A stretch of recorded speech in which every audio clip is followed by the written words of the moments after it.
ഗുരുവായൂർ ക്ഷേത്രത്തിലെ കൊമ്പ് മുളച്ച തേങ്ങയുടെ കഥ അറിയാമോ? ഒരിക്കൽ മമ്മിയൂർ ദേശത്തെ ഒരു ഭക്തനായ ഗൃഹനാഥൻ തന്റെ വീട്ടിനടുത്ത് ഒരുപാട് തെങ്ങുതൈകൾ നട്ടുപിടിപ്പിച്ചു. കാലപ്രവാഹത്തിൽ അവ വളർന്ന് വലിയ തെങ്ങുകളായി.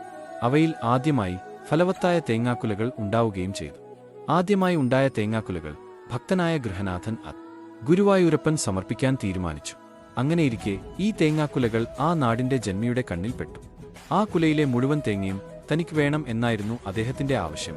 ഇല്ല, അത് ഭഗവാൻ ഗുരുവായൂരപ്പൻ കാണിക്ക വയ്ക്കാനുള്ളതാണ്, അത് തരുവാൻ പറ്റില്ല എന്ന് ഭക്തൻ പറഞ്ഞു. ഭക്തൻ അത് നിരസിച്ചപ്പോൾ, ഈ തേങ്ങയ്ക്ക് എന്താണ് പ്രത്യേകത, തേങ്ങയ്ക്കെന്താ കൊമ്പുണ്ടോ എന്ന് ജന്മി പരിഹസിച്ചു ചോദിച്ചു. ഭക്തൻ ശാന്തനായി മറുപടി പറഞ്ഞു, ഭഗവാൻ വിചാരിച്ചാൽ അതും അതിനപ്പുറവും സംഭവിക്കും എന്ന്. അദ്ഭുതം എന്ന് പറയട്ടെ, ആ കുലയിലെ ഓരോ തേങ്ങയ്ക്കും കൊമ്പ് മുളച്ചു തുടങ്ങി. ഇത് കണ്ട് ജന്മിക്ക് തന്റെ തെറ്റ് മനസ്സിലാക്കുകയും ഭഗവാനോട് ക്ഷമ ചോദിക്കുകയും തുടർന്ന് ജന്മിയും ഭക്തനും ചേർന്ന് ആ കുല ഗുരുവായൂരപ്പൻ സമർപ്പിച്ചു.